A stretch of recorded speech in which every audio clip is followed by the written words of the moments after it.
Bonjour et bienvenue dans Poire et Cahuète, le podcast de Slate.fr dédié à l'actualité des idées. Animé comme toujours avec Jean-Laurent Casselli, journaliste et essayiste, confiné à Marseille. Salut Jean-Laurent. Salut Hélène. Aujourd'hui, on va s'intéresser à Didier Raoult. Pas pour savoir si la chloroquine est efficace contre le coronavirus, mais parce que ce professeur est devenu un personnage incontournable de l'épidémie, bien au-delà du cercle médical. Il faut dire que depuis la mi-mars, les sociologues, philosophes, économistes qui squattent généralement le débat public français ont été mis de côté au profit de médecins, d'épidémiologistes, d'infectiologues. Ce sont eux qu'on convoque sur les plateaux télé ou à l'oreille des politiques pour comprendre ce qui se passe et comment on doit agir. C'est donc pas très surprenant que ce soit au sein du monde médical qu'est émergée cette figure centrale qui est devenue Didier Raoult. Centrale parce qu'en fait, il a réussi à diviser la France, ou en tout cas à mettre à jour des lignes de clivage qui étaient déjà latentes et qui sont assez intéressantes à identifier. Alors oui, tout le monde connaît aujourd'hui le professeur Didier Raoult, tout le monde a vu ses bulletins réguliers diffusés sur la chaîne YouTube de l'IHU Méditerranée Infection. On a tous vu les petits graphiques de courbe en cloche qui permettent à Raoult de commenter l'évolution de l'épidémie et des cas, et on a tous en tête aussi son bureau avec ses graphes et ses peintures murales, probablement données par des admirateurs. Alors aujourd'hui, le professeur Raoult évidemment divise, et malgré toutes les critiques qu'on a pu lire dans la presse, il continue d'être adoré par une partie de la population. C'est donc qu'il y a probablement des causes idéologiques, politiques qu'on va essayer de démêler. Alors je rappelle qu'à chaque fois qu'il prend la parole depuis le début de l'épidémie, les audiences sont massives, qu'il s'agisse d'une interview de la Provence qui a été vue 1,5 million de fois en avril, ou de l'interview plus récente de BFM TV qui, de la même manière, culmine au-delà de 1 million de vues sur YouTube. Alors je pense que la raison, c'est parce que le remède, au final, est peut-être moins important que la démarche qu'il a entamée dès les premiers jours et à laquelle il est resté fidèle. Cette démarche a émergé dans un contexte assez chaotique. Et en comparaison, en miroir, Raoult a adopté une ligne assez claire et simple dès le début, qui est tester et proposer un traitement. Il a encore rappelé dans la dernière vidéo diffusée par l'IHU le 12 mai, je le cite, « On ne peut pas dans une épidémie dire on ne soigne pas les gens, la médecine c'est s'occuper des malades, les soigner, les hospitaliser quand ils ne vont pas bien ». Voilà, ça a l'air assez banal, assez évident, mais je pense que c'est exactement ce que les gens attendaient, et donc je ne suis pas très surpris qu'il ait émergé, encore une fois, dans ce contexte pour le moins brouillon. Parce qu'en fait, il y avait un vide quand même, il y avait une place à prendre, et ce vide, il était un peu dû aux élites peut-être, qui ont dit assez rapidement qu'il fallait en priorité écouter les experts, les spécialistes, les médecins. Oui, c'est vrai que Raoult, il a le profil idéal parce qu'il a une légitimité scientifique, c'est un spécialiste de ces maladies infectieuses, et il a émergé à un moment où les autres espèces d'élites, j'ai envie de dire, étaient jugées incompétentes. On peut commencer par les élites politiques qui ont fait quelques erreurs très graves en début de crise, que ce soit le remplacement d'Agnès Buzyn au ministère de la Santé, ou l'affaire des masques, et je pense que tout ce qui a été tenté derrière par Jérôme Salomon, par Olivier Véran pour faire de la pédagogie et pour expliquer n'a jamais pu en fait rattraper ces erreurs initiales. Les élites économiques ont aussi été très durement jugées par l'opinion. On peut donner l'exemple de la grande distribution avec Michel-Édouard Leclerc qui a dû contester l'idée un peu construite selon laquelle on aurait fait des stocks de masse pour les vendre plus cher après. Les labos pharmaceutiques qui étaient déjà pas très aimés sortent de là effectivement encore plus mal aimés, puisqu'on se rend compte qu'ils ont délocalisé leur production et qu'ils sont pas capables de fournir des tests ou des masques. Et les élites techniques scientifiques elles-mêmes, leurs débats incessants, leurs désaccords, qui sont en fait l'état normal et habituel de la science, ont laissé l'opinion un peu désorientée, parce que c'est vrai que beaucoup ont découvert dans cette situation exceptionnelle et génératrice d'angoisse que la science, c'était une controverse permanente, et je pense que ça a un peu déçu, surpris beaucoup de gens. Et enfin, de manière peut-être plus anecdotique, les élites culturelles, qui généralement sont épargnées, ont aussi été jugées très décevantes. Je pense aux journaux de campagne de romancières confinées qui ont fait beaucoup rire sur les réseaux sociaux, mais qui ont aussi... Qui était complètement hors sol aussi. Bah oui, on avait l'impression de lire Marie-Antoinette, en fait, à la veille de la Révolution, et ça a été très mal perçu par les internautes, et on a vécu, ce qui est intéressant, c'est que les Américains ont vécu exactement le même phénomène, avec leurs people, leurs stars hollywoodiennes retranchées dans leur villa, ou leurs influenceuses Instagram, tout ce petit monde expliquant qu'on était tous dans le même bateau, alors que les gens avaient plutôt l'impression que c'était pas vraiment le cas. On peut aussi citer enfin les pétitions et tribunes collectives sur le monde d'après, signées par Nicolas Hulot, par Juliette Binoche et tant d'autres, qui là encore ont suscité au mieux des réactions amusées, sinon franchement agacées. Voilà, donc en résumé, je pense que l'opinion a cherché à se tourner vers une forme d'élite, de savoir et de légitimité, mais qu'elle a choisi en quelque sorte son chef de guerre.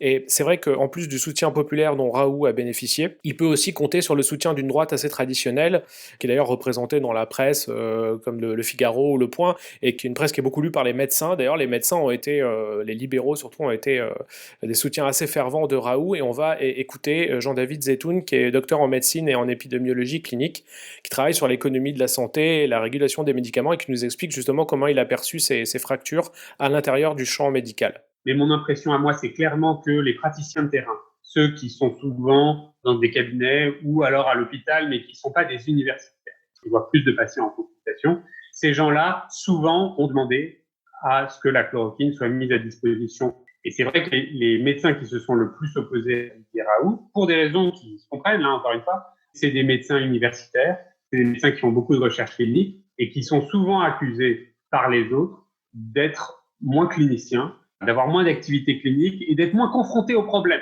de ne pas vivre le problème en direct parce qu'il voit moins de patients, alors qu'un médecin généraliste qui voit en moyenne 20-30 patients par jour, il a peut-être vu 5 ou 10 Covid par jour pendant des semaines et il a eu l'impression d'être désarmé. Donc oui, je pense qu'il y a eu une délimitation en sociologie de la médecine qui était assez importante sur cette histoire de Covid entre les praticiens de terrain et les médecins universitaires. Ça peut toujours faire écho à un passé politique. La médecine, elle est en France comme ailleurs, elle a des fractures entre les généralistes et les spécialistes, entre les hospitaliers et les non-hospitaliers, entre les Parisiens et les non-Parisiens. Et donc, la controverse qui a eu lieu, j'ai du mal à imaginer qu'elle ne fasse pas écho dans la mémoire des gens à certaines fractures du passé où on nous dit encore des Parisiens qui nous font le coup, encore des universitaires qui nous disent ce qu'on doit faire, alors que c'est moi qui vois les malades. Oui, parce que ce que dit très bien Jean-David Zetoun, c'est que des formations politiques aussi se sont inscrites dans la continuité de ce clivage autour du professeur Raoult. Et c'est ça d'ailleurs qui lui a permis de déborder de la sphère sanitaire, médicale, sur un champ plus large. Et d'ailleurs, peut-être même que s'il n'y avait pas eu ces soutiens politiques, la caisse de résonance aurait été moindre. Alors, qui sont ces élus qu'ils soutiennent ? Eh ben, majoritairement, c'est la droite, les Républicains du sud de la France. Et là, on arrive à une bataille politique, somme toute, assez classique. L'opposition contre le gouvernement, la province contre Paris. Avec en vrac Julien Aubert, le député du Vaucluse qui soutient Raoult, Valérie Boyer, députée LR des Bouches-du-Rhône, le maire de Nice, Christian Estrosi, qui est allé jusqu'à se soigner avec de la chloroquine, et bien sûr, le maire de Marseille, Jean-Claude Gaudin. Et puis, dans les soutiens politiques de Didier Raoult, on peut quand même noter un certain engouement aux extrémités de l'échiquier politique.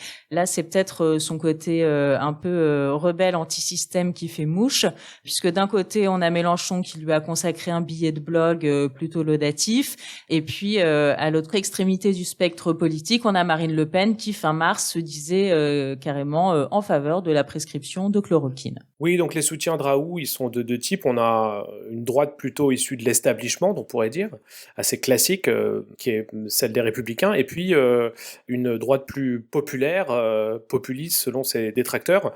Et il suffit de voir les petites vidéos qui tournent sur les chauffeurs de taxi ou les éboueurs marseillais qui lancent des concerts de klaxon devant l'IHU, donc l'hôpital où travaille le professeur Raoult. Il y a une séquence aussi qui tourne, qui est assez géniale. On voit les taxis attraper Raoult à la sortie dans sa voiture, et on en entend même un crier il roule en Duster, pas en Mercedes, sous-entendu, c'est pas un bouffon, quoi.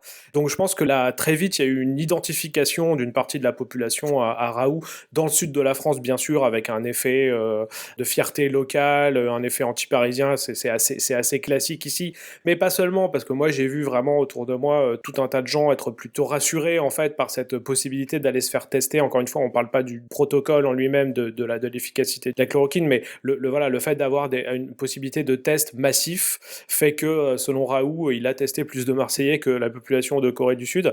Et en tout cas, je pense que ça a aussi contribué à son succès. Ces clivages épousent assez bien les oppositions politiques qu'on connaît, notamment le fameux nouveau clivage.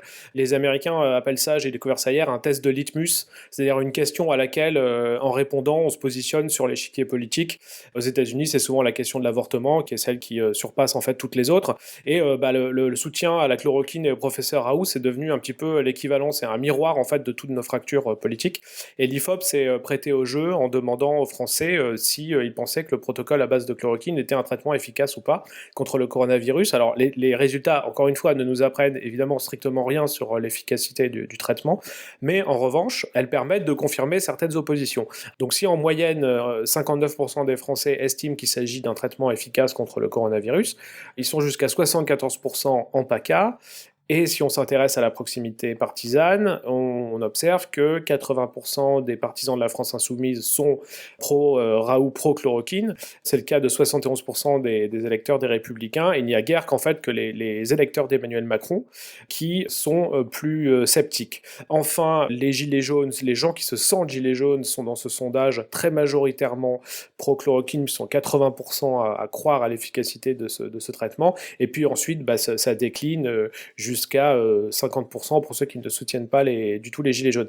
Voilà. Donc au final, on peut se demander si, après la crise des gilets jaunes, qui a quand même été un échec politique, parce qu'aucun des leaders, que ce soit Ingrid Levavasseur ou d'autres, sont allés vraiment jusqu'au bout de leur démarche électorale, ça a créé un grand vide. Il y a une partie de la population qui ne se sent plus représentée, et on peut se demander si dans ce contexte, la crise du coronavirus n'a pas fait émerger de potentiels porte-parole d'une France d'en bas. On peut rappeler aussi que des people se sont exprimés bruyamment en faveur d'Éric Raoult, des gens comme Cantona, comme Cyril Hanouna ou comme Jean-Marie Bigard. Donc on voit bien que là aussi il y a quand même un univers assez gilet jauneau compatible, on pourrait dire. Et le soutien de Raoult a dépassé le cadre hexagonal, puisqu'on est allé jusqu'à Elon Musk ou Donald Trump qui ont cité Raoult. Ouais, et puis une autre accointance aussi qui est très notable entre la sphère Didier Raoult et les Gilets jaunes, c'est le rôle de Facebook. En fait, l'engouement qu'il y a eu pour cette figure sur ce réseau social particulièrement, et la façon dont tout ça s'est organisé de manière assez concrète, comme ça a été le cas pour les Gilets jaunes. D'ailleurs, par exemple, il y a des administrateurs de groupes pro-Gilets jaunes qui se sont mis à créer des groupes pro-Raoult et à partager aussi des contenus sur les deux pages, ou même carrément d'anciens groupes Facebook Gilets jaunes qui se sont renommés et qui ont changé leur ligne éditoriale en fait pour devenir pro-Raoult. Donc il y a une filiation assez évidente. Et dans ces groupes Facebook, alors peut-être pas les principaux, mais en tout cas la myriade de plus petits qui gravitent un peu autour, il faut le dire, on trouve quand même aussi beaucoup de fake news, de théories conspirationnistes, de contenus politiques d'extrême droite aussi. Donc tout ça donne un magma, pardon de le dire pour les fans de Raoult, mais quand même une sauce peu appétissante dans laquelle il baigne. Oui, bon, on va pas se mentir, c'est sûr que certains des soutiens au professeur Raoult sont gênants, et après la question est de savoir s'il l'a cherché ou si c'est malgré lui qu'il a récupéré tous ses soutiens. On peut évoquer la manière dont les États-Unis ont vu le débat sur la chloroquine arriver chez eux. La chloroquine donc a voyagé par Fox News, et c'est un éditorialiste de Fox News, donc la chaîne préférée de Donald Trump, puisque quand il ne tweete pas l'autre moitié du temps, en général, il regarde Fox News. Alors c'est une chaîne qui est connue aussi pour propager des fake news, pour être climato-sceptique, pour avoir souvent des invités, des éditorialistes, on pourrait dire très controversés.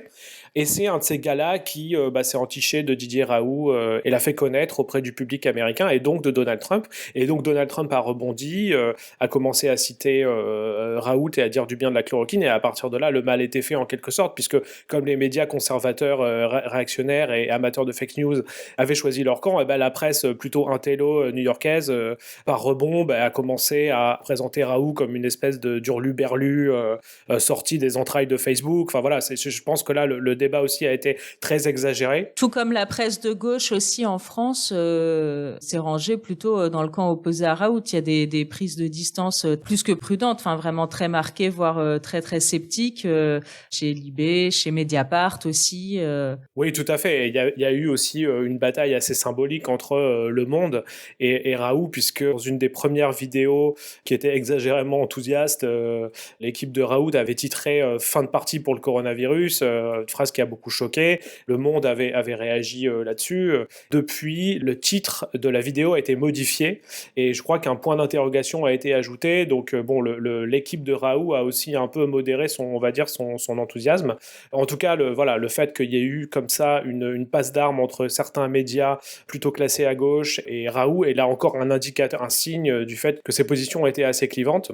C'est aussi les médias qui ont des rubriques de fact-checking qui ont été les plus sceptiques, parce que leur rôle, c'est aussi de de faire du démontage de fake news et de rumeurs. Et comme tu l'as dit, dans tous les groupes Facebook de soutien à Raoult, il y avait des choses sur lui, mais il y avait aussi tout un tas de fake news avérées qui pouvaient tourner. Juste pour terminer sur le débat américain, le New York Times a consacré un long portrait à Didier Raoult dans la semaine du 11 mai. Et dans ce portrait, on peut lire un passage assez amusant. Je le cite. « Il y a beaucoup chez Raoult qui fait de lui et de son traitement quelqu'un d'attirant aux yeux de Trump. C'est un iconoclaste avec une coupe de cheveux rigolote. Il pense que tous les autres à part lui sont des idiots, en particulier ceux qui se pensent intelligents. Il est adoré des gens en colère et des conspirationnistes.